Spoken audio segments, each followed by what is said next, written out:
So Frank is a sales and communication expert. He's a speaker, an author, and a lifelong charity fundraiser. So Frank, thank you for joining us today. Oh, no problem. Well, actually, there were some problems, but we overcame. It's No okay. problems now, knock on wood. Right. So I'm just going to check the chat. It seems everything is Yeah, good to let's go. make sure So folks can get on. perfect. Mike is telling me just the event page, no link to stream. Yes. So let me just send a quick Thank goodness we're message so here. informal. Yeah, throw it in that uh, Yeah, it's on the not event letting page. me. All right, so just to not keep everyone else waiting, I'll try to pull out my multitasking skills here. Frank, how about we get started off with you telling us a bit about what you do in your work while I try to throw a message up here That in the sounds chat. great. So, as you mentioned, I am a sales expert and communications expert and keynote speaker. I also do quite a bit of writing. My blog began back in 2001. It's a weekly blog, so I'm up over 900 posts. And my book, B2B, is really P2P, which is just my way of saying that business to business is really person to person. There you go.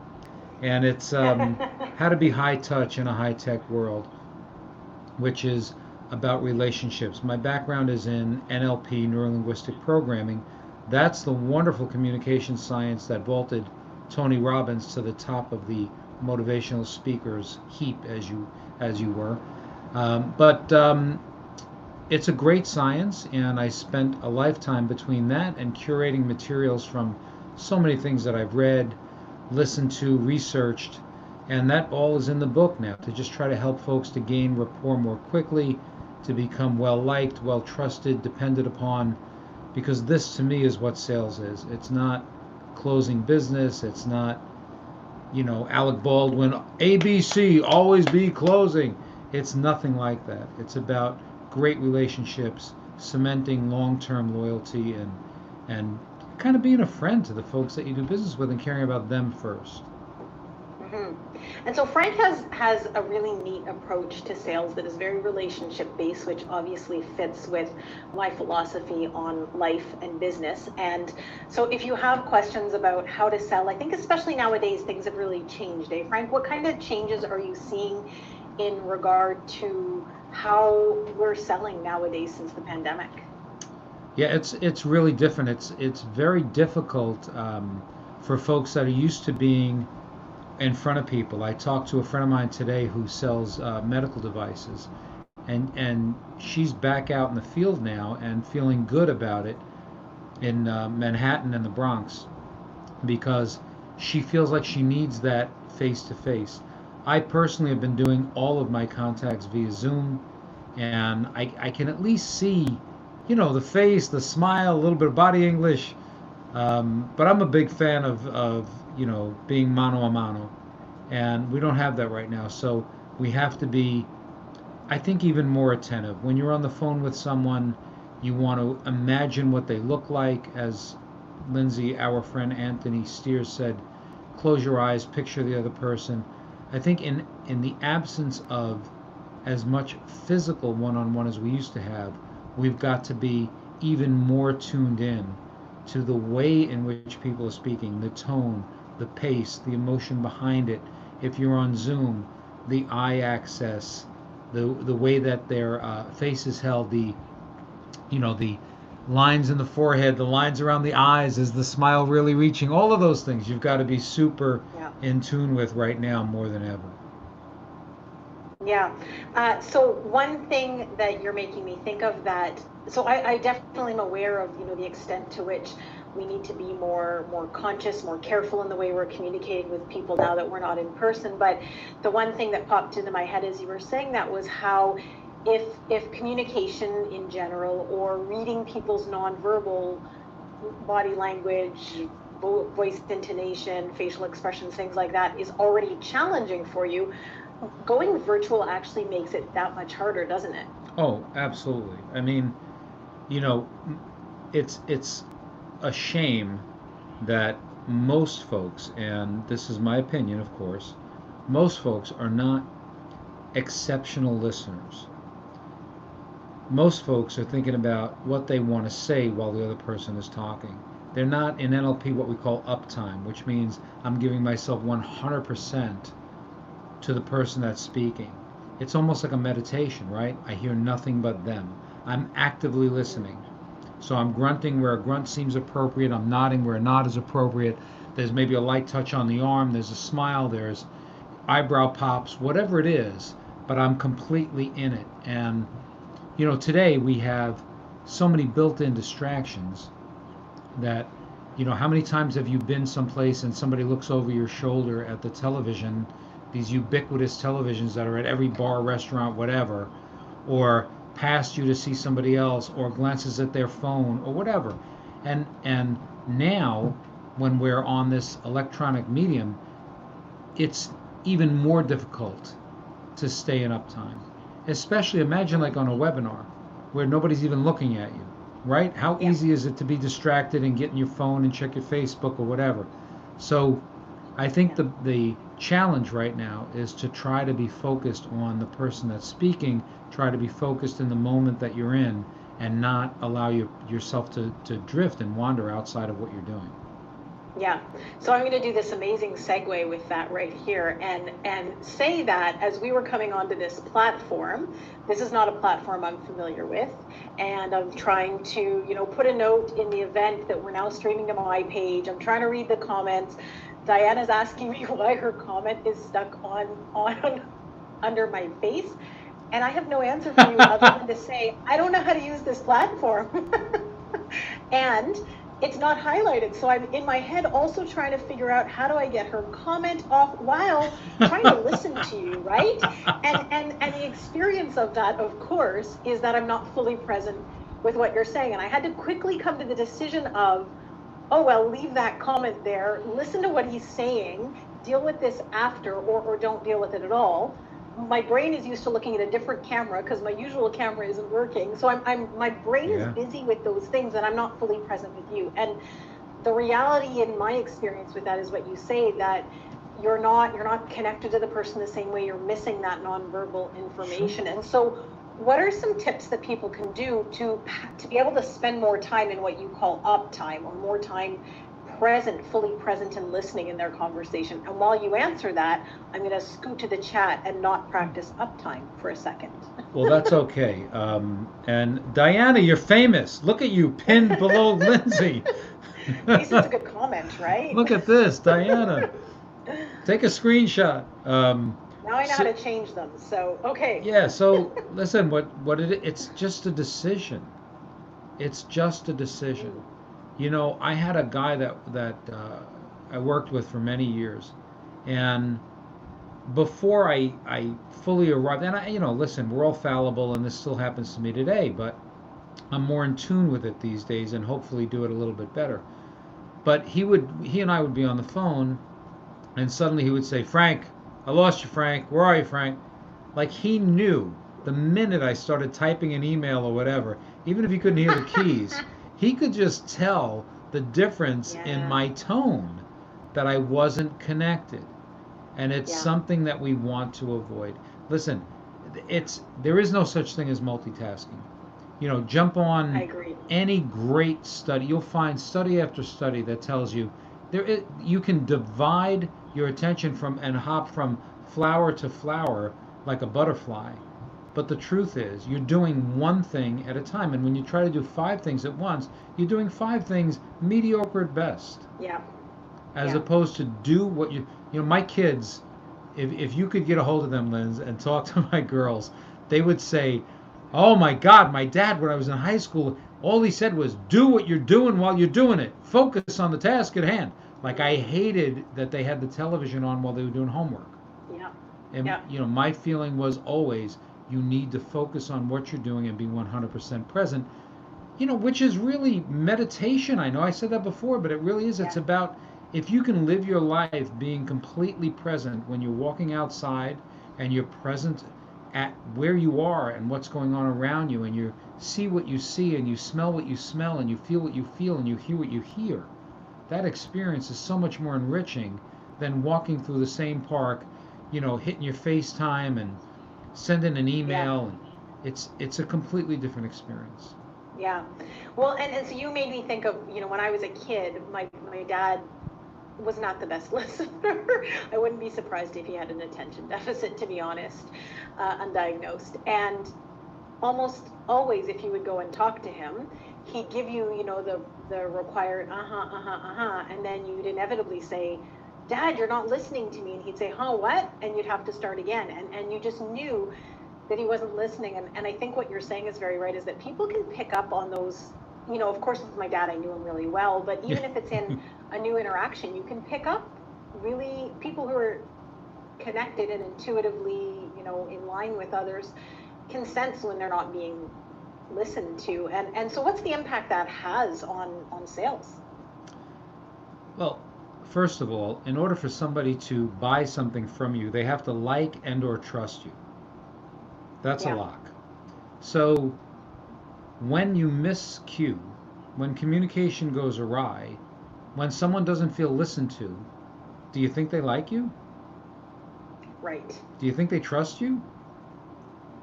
Yeah. So Trust, I where's think that's a big point, eh? right? So where's that It breaks going? trust. Yeah. Where's that going? It's not going anywhere. You know, people need to feel liked and trusted. If you had one of those chess clocks on the table, like in Midtown Manhattan, guys play chess and they hit the clock between moves, and the game goes by how much time you took to make your move. So if you had one of those chess clocks and you were in a sales interview with a client and it went on for an hour, it better be 50 minutes them and 10 minutes you. People are not Right. coming to you anymore. Sales professionals understand this. People are not coming to you anymore for information. Google's got you. Mm. They don't need you. They have the information. They know about your company. They know about you. They know about your product.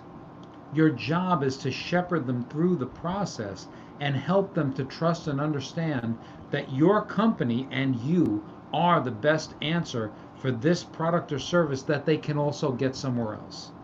Right. That's what we And do. and And so that's what it. what percentage of the time should, when you're trying to sell, what percentage of the time should you be talking versus listening ideally? What do you It's recommend? to me it's really you shouldn't be talking 20% of the time, and it should be asking questions. Linz, people love to talk about their business, their career, themselves. Just ask great questions and listen. The idea that you're some Hmm. silver tongued devil that's going to have some amazing, snappy reply that's going to close the deal like in the movies is nonsense. People do business with people they like and people they trust. Who do you like and trust?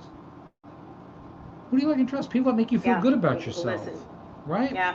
And what makes you feel Yeah. good about yourself is, people's favorite subject is themselves. So if you're smart Yeah. enough to ask good questions and really care, sincerity is the key here. Really care about the answers and Yes. really tune in. This is not something that you can fake. I used to Yeah. read these cute little murder mysteries by Kinky Friedman. Kinky Friedman was a country music guy, comedian, world class wise guy. Anyway, so Kinky said something in one of his books. You can't fake sincerity, which always made me laugh because fake and sincerity are opposites. This is a true oxymoron, and it's what it's all about. Try to develop a sincere interest in other people. Listen really well, ask questions, and give a darn about what they're saying, and your life will be smooth as glass and you'll sell tons and tons of product or service. Okay, so here's the thing. I want to know, what about when you don't really care? What about when you're selling something, you're talking to somebody about something, and you're not actually that invested or interested? How do you develop sincerity, or present yourself in a sincere way in those situations? Yeah, that's a tough question. I mean, to me, interest is a decision. I used to do an exercise in my Yeah. live seminars. It was kind of made me laugh. So I would talk to a group of people, students, that I volunteer at this particular couple of high schools, but this particular one, and I would say, all right, we're going to play a game. We're going to listen really well and guess what coin I'm dropping by the sound of it. And I would drop a quarter, a dime, a nickel, a penny, and let them try to guess what it was. And they were all like enraptured. And I'd say, so how come you can't listen in history class? Well, it's boring, it's not interesting. Right, but a quarter dropping on a plate is interesting? No, Right. you decided to be interested in that sound right now. Interest is a decision, right? It's a Mm-hmm. decision. You can decide to be interested in something. It's a conditioning and it's a decision. And in a sales context, listen, you're not going to like every client you meet. You're not going to be interested in everybody's life story. You're going to find some people off putting, some people boring. I don't want to get into right now, Linz, all the different personality types that we have to deal with and the way that we need to adjust as sales professionals if we've really learned our craft on how to manage, if you will, those personality types. Now, I'm not talking about being false. I'm not talking about a manipulation. I'm talking about learning a Yeah. little bit of Chinese before you go to China, right? I'm talking about Mm-hmm. learning a little bit of the language behind the language because there's so many different personality types. It's in our best interest to learn them and be able to work with them. However, Yep. being interested is a decision you make in the beginning. Isn't that Yeah. fascinating? Where did that Well, and I person think come too. from? Right? Sorry. That's No, no, okay. sorry. Go ahead. No, I'm saying it's just decide to be fascinated, decide to be interested. It's a decision. Right. Come from a place of curiosity, I Yeah. guess. And I think, as Diana said here, uh, it's about being authentic. And the other thing it makes me think of is that if you're that disinterested, then maybe it's time to take some pause and reflect on whether you're in the right Right. field, or if you're having to fake it. So I think of, I worked in healthcare for many years, and I've had experience in education, and there's certainly a number of people who are burnt out by the high difficult demands of the system. And I always thought, when I get to that point, that's my sign that it's time to get out, right? When I Right. start not caring anymore about the clients and not being invested in the process, that's sign. And not everyone has that luxury necessarily to Right. just pick up and change, but I do think that when you can come from a place of authentically being interested, it certainly shifts the dynamic. I'm going to put up a question here. And so Diana here is asking, how do you adapt these sales concepts to look for and get new clients when you offer a service? In looking for new clients, it depends on the context. So, am I dialing for dollars? Am I making bunches of cold calls? In that, to me, it's people who are charged with making 50, 100 calls a day. Sometimes they go from call to call like a robo dialer. What I counsel folks to do is believe that every single call they make is the one that's going to hit, that that person's interested, and approach it that way. If we're talking about a networking situation and meeting people, then I'm going to go back to ask questions and listen. Nobody, Diana, is it Diana? Yeah. Nobody, Diana, yeah. Diana, ever said, I hate that girl. All she ever does is listen to me. Right. So you can't go wrong if you ask questions and listen. And it's really difficult because as salespeople, we have a ton of information, right? And especially the newer people, sales, we have so much information and we just want to give that information. It's, what we refer to sometimes as show up and throw up. You can't do that. You've got to take your Yeah. time and understand that it's not about what you give. It's about the good questions that you ask. And remember this too. This is a really interesting concept. So, Linz, I'll ask you. You watch like one of these law and order type shows, right? Courtroom dramas. And Yep. how many times have you seen the attorney jump up, raise his hand, and say, Your Honor, objection. She's leading the Yep. witness. Have you heard that? Yep. Yeah, yeah, of course. Okay, a leading question is so powerful, it's against the law. Right. It's against the law because it's that powerful. Guess what we get to do? Ask leading questions. Hmm. So ask questions that will help to facilitate the communication so that the client and you can get to a place that is mutually beneficial. That's the advantage we have, and that's the skill we need to develop.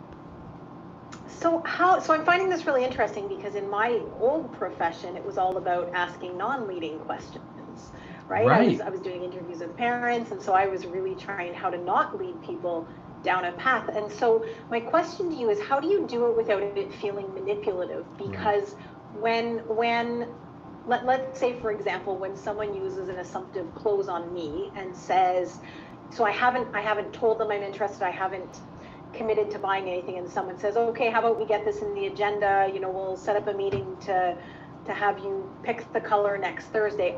I'm immediately, it pushes me away right away. I don't trust you anymore, because I feel like you're overstepping and not leaving space for me. So how do you, and that wasn't a leading question, so that wasn't a great example, but how do you use leading questions in a way that doesn't feel manipulative? For me, it's about taking somebody to a place that I know they're stuck, right? If they weren't stuck, they wouldn't be talking to me. They'd have already purchased their service or product. So the fact that they're talking to me tells me that they're still on the bubble. So how can I ask questions to understand what it is that they really want and value that will lead them to a decision? And Lindsay, sometimes that decision is not me. And I'm okay with that. Right. Not everybody is my customer, and I'm really okay with that. Right. Winners, so coming from a place of service, but also coming from a place where you're trying to find the best fit for the client, whether that's you or not. I think that's a big distinction, because I feel I can sense that when it's a process of I want to sell to you versus I want to help you get your needs met, I can sense that. And it's a very different vibe coming off from the person. Right, which is, let me authentically say, I'm not a .org. I'm not a charity. I'm not saying I'm just going to ask you questions and do everything that you want to do for your sake. I need to understand where that line is. However, my job is to help you to get to a place where you can make a decision. If I find that I'm not the proper decision, I'll tell you.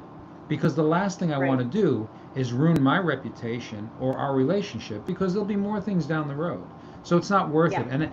And that comes from a place of confidence. That comes from a place of having done a lot of business and been trusted and liked by people, so that I feel like I can walk away from this one. When you're brand new, that's really tough. You try to make every single one the one, and losing something is, oh my goodness. So it's about, you have to build your pipeline and have a ton of things working so that you feel comfortable enough to let this one go. It's about the work, right? And a lot of that is maybe also not perceiving it as personal rejection, or not, not coming from a place of desperation. Because I know, so kind of linking back when you talk to the, show up and throw up, when I get into that, saying too much and not listening as much, and it's coming from a place of insecurity. And I can see myself doing it when I'm in new environments where I'm feeling a bit nervous and insecure. And it's always a reminder to myself that I need to manage how I'm feeling in these situations, whether it's, that we're scared to not make this sale. I know a lot of companies are going through that now with the economy being so tough, but I think when we can learn to manage those emotions better, it doesn't dictate the way we interact with people quite as much.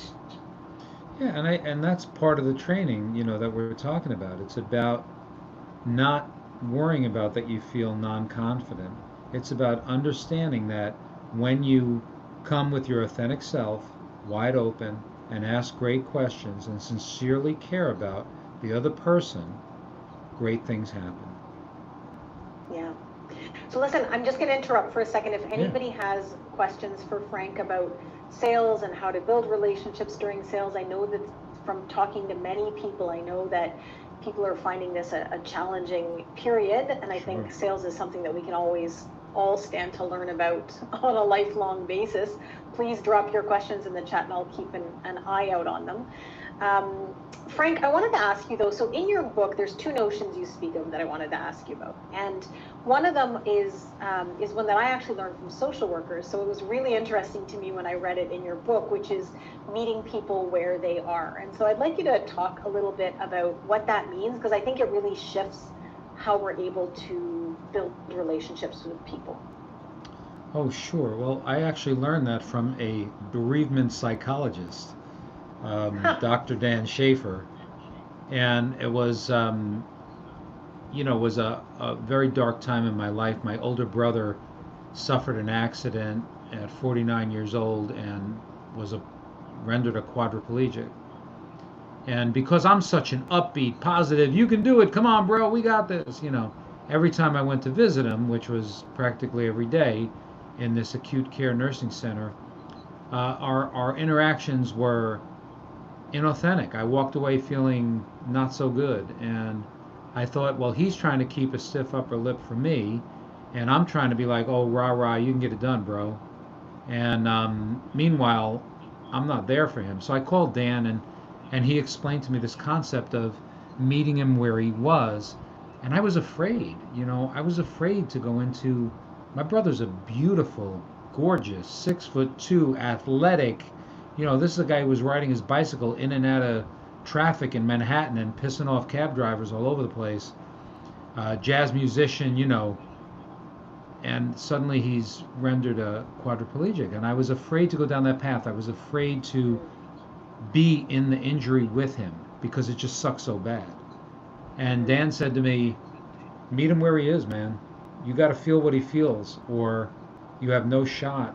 If you're looking to help him to get to a better place emotionally, you cannot until you are where he is. Yeah. So, I learned that from Dan, and I took it to heart. And the next time I saw my brother, we just cried together. I looked at him, and I looked him in the eye, and I said, I cannot imagine how bad this sucks for you. I feel so badly that you have to go through this. And he looked at me, and we literally cried in each other's arms for, I can't even tell you how long. But it changed everything. We were able to have real communication. So in something not so heavy, like in a sales environment or whatever, when somebody's having a problem, you can't gloss over it. When folks are talking, the expression I use is let the popcorn stop popping. Even if you have a ready-made solution, you can't just, you don't jump in with the solution. You've got to wait and listen and feel it and be where they are and acknowledge it. Wow, I understand. That's awful. Wait a beat. Now offer your solution. Mm-hmm. Yeah. So I actually just earlier today was having some other tech issues with another platform and reached out via their chat. And I have reached out to them before twice, and the issue was not solved. And today, the guy I got, I don't think it was AI based on the interactions, but what do I know? Basically said to me, asked me a lot of questions before they started telling me what they thought the problem was. And this guy actually resolved it. And so I wrote back in the chat, whether this was to a bot and I didn't know it, I wrote and said, my area of expertise is communication. And thank you for the way you approach this conversation by asking questions to understand my problem first, because very few, chat supports do that. But he was able to resolve my problem much more quickly than anyone else because he waited until he really understood it. And it really wasn't a complex problem. It took 3 questions before he could tell me the issue. Whereas the other 2 times, they just, gave me the first thing that popped into their mind. And because I don't understand tech, I was like, okay. And I had to go talk to my husband before he could tell me it can't be that. So I think that notion of asking questions before we solve problems, it's so prevalent in our society. It's almost, I feel like in my training, in my master's degree, I was really taught to solve problems. Mm-hmm. And I did it well, and it just became a part of who I am and my identity. And it still is, I should say, a path that I'm working on to not jump right in with a solution. And especially when it's during emotional times, it can be harder for me because not solving the problem means sitting with the feelings, and that's hard. Like you described with your brother, right? That's really, really hard. It is, but sometimes and I think needed. To relate it to sales, yeah, people just want to be heard at the end of the day, right? Yes, they do. And that goes with issues that people are having when they've already signed on with you. Down the road, right. Part of what we do, if you're any good at this, is you're looking for problems. You're calling your clients and you're proactively finding anything that's wrong that needs your personal attention. That's what makes you a professional. Can't be hit and run, right? And that's when you've got to listen really well, understand what the issues are. And in some relationships, you're not going to solve it. There are things that you just can't fix. And not everyone that presents a problem to you wants it fixed. Sometimes they just want to be Yeah. heard. And the biggest Yeah. mistake people make is jumping in with a solution, and then the person digs their heels in and pushes back, and now the problem's Yeah. gotten even larger. Yeah. Well, it makes me think of, so after after I'd lost my mom and uncle, I saw two doctors for different things, and the one, and I can't remember the first one was, but for some reason it was necessary to. So one was related to the type of death my father had, so I had to tell the doctor that. I think in both cases I had to share the family history. One doctor sort of glossed over it and moved on. The other doctor, who was a dermatologist, my father died of melanoma, looked at me and said, "Oh my goodness, Lindsay, I am so sorry." And I could feel her emotions in the room. And she said to me, she asked how old he was, and she said, "Oh my goodness, that was so young." And she said, listen, we're gonna do this annual scan on you to make sure that if you have anything, we catch it early. And the 5 minutes she took at the beginning of that appointment were so profound compared to the other experience. And then she announced about a month later that she was moving to a private clinic. So she was in public health care. And so her free sessions were, the next appointment would be something like $300 or $500. And I had names of other professionals I could go to. And I reflected on, well, do I really want to go with a private doctor? I have to go yearly or twice a year. And what if I were to ever get cancer, to pay that out of pocket? The time she took with me to connect with me, I didn't pause for long. I waited like a day and decided to follow her to her private clinic.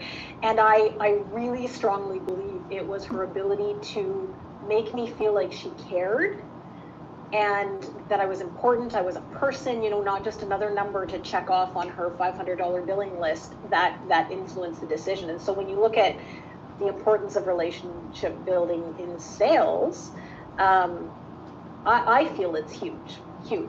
I mean, listen, how many salespeople think price is an objection? Evidently not. Right. Did that doctor say, "Let me be soft and cuddly for Lindsay so I can bang her for $500"? Right. Absolutely not. What happened was she came from a place of authenticity and caring. Yeah. And you pushed price aside because that mattered more. Right. This Had you asked me the month before, will you pay $500 to see a dermatologist? No. I would have said, No way. That's crazy. No way. Of course. Still doing it. Listen, salespeople, it's not about price. If any one of you has ever bought a cup of coffee at Starbucks, it's not about price. I'll make you the same cup in your house for 10 cents. It's not about price. It's never about price. It's about value. It's about what you bring. Yeah. Right? And this is what, again, I'm going to go back to it. Salespeople, this is your job. Your job is to find people who need your services and then present yourself in a way that they're comfortable, confident, and they feel that risk is mitigated because they trust you, and it makes it easy. Who wants to shop to 20 different places? Who wants to take a chance with something that they're not sure is going to work out? Who wants to make a decision that everybody in the place is going to question them on and go, "Oh, what did you bring this person or this service in for?" All of that is going on. So put yourself in a position by listening and caring to be the person they can rely upon, mitigate the risk, and feel comfortable moving forward with. So note to all, if we're leaving a sales meeting feeling that it was the price that was the problem, we have to remind ourselves there was something about whether they didn't trust that we could solve their problem, they didn't see the value in the solution, that it's really more about how can we improve on those points is what I'm hearing, than how do I need to price differently, or they're just too cheap. This is often what I'll hear from people, right? That the client is the problem, instead of looking at how can we grow and modify the way we're establishing these relationships. Like I mean, I don't know how much time we have, but let's just stay there for a minute and say the client is the problem, they're too cheap. Okay, move on. Not everybody is your client, right? There are industries that perhaps there's an industry that doesn't work for me. That if I go into this particular industry, they're used to hiring speakers for half of my fee. And I'm having difficulty showing them the value because they've got a virtual parade of people that'll come in and do it for half the fee. Yeah. I'll take a shot at explaining why I might be worth what my fee is, but at the end of the day, I don't want to shovel sand against the tide. There are Yeah. tens of thousands of people out there who will recognize my value and be happy to pay it. My job is to find those people that fit with me. And it seems that there's like a sweet spot in terms of the resistance you want to be working in, because Sure. what I heard when you were saying that was you don't want to be working at such levels of resistance with a client that it's such an uphill battle. But obviously there may be some resistance to overcome Right. in terms of, but so how do you make that distinction between this isn't a fit versus I need to work on establishing the relationship, showing them the value? Do you have some markers for people? That's a tough question, Linz. It really is. I kind of feel it out as I go. There are statistics that say that 80% of the people buy after 5 asks, and 80% of the salespeople only do 2 asks. So there are all these lovely studies out there. What I find is that if I'm getting zero traction with, I've made 2 or 3 phone calls that have gone into a voicemail abyss, and I've sent a couple, 2 or 3 emails and had absolutely no reply, or they've gone unopened. Um, then I send one last one. The title of that template is called Somma Out. And it just says, listen, I would have loved to have worked with you, but I haven't been able to get any traction. So obviously it's time for me to say goodbye. And if you ever do want superior service and blah, blah, blah, blah, whatever, you have my information. And then I'm done. And once in a while I'll get a response to one of those. But, you've got to listen, what it comes down to for salespeople, it's always about the work. You talked before about being desperate or showing desperation. A lovely term for that is called "don't have commission breath." Right. So you can't need it too badly. When I'm training my Yeah. dog, if I tell the dog off lead and I call him and I say, "Hey puppy, come," and the dog doesn't come, if I run at the dog gesticulating, "You have to come when I call you," what is the dog going to do? Yeah. It's going to run the other Yeah. way. If, on the other hand, I turn around and I subtly start to move away a little bit and the dog comes toward me, I can then make an adjustment. I'm not Yeah. saying to turn away from your customers and be cavalier, but what I'm saying is when you overemphasize or you pound it too hard, you're going to get rejected. And the antidote to that is to have a ginormous pipeline. It's about the work. If you get enough people in the queue, you won't care that much about any particular one deal happening, and therefore Right. you'll be able to come with your authentic self and not your desperate self. Yeah. And the other thing that made me think of when you're giving the dog descriptions, my sister called me one night and sorry, it was such a good story. She had spent, I think, $100 on, or maybe even more, on like a little jar of cream. Now, my sister doesn't use face cream. She doesn't wear makeup. Like, she's completely natural, whatever. But so she called me because she bought it because the salesperson was harassing her so much she just wanted to get out of the store. Yeah. And she and I are different personalities. I would have left. I said to her, "Ash, why didn't you just leave?" And she said, I felt badly. But the reality is the salesperson pushed extremely hard. There is zero chance my sister will ever buy anything. Like, my sister's not even going to walk down that aisle of the mall again, right? And she's not going to send anyone to her. So I think, too, when we're pushing at that level, sometimes it may sometimes lead to a sale with someone who doesn't dare say no in the moment, but it doesn't really establish a good reputation long term that's going to lead to long term client relationships, which frankly is where a lot of sales come from, I believe. Absolutely. It means that it's a one and done, and that means that you have to find the next person that isn't forthright enough to get to say no and leave. And you have to keep looking for that person over and over and over and over. And isn't that exhausting? Wouldn't you rather have a great client base that comes back to you for repeat business that you can go deeper and wider in, and that they refer you to other folks? Right. It's a better way Absolutely. to do business. It's easier, actually. Yeah. That's awesome. Well, Frank, I'm going to just share for a second. So, Diana, I don't know if you're still watching. I'll send you a message after this.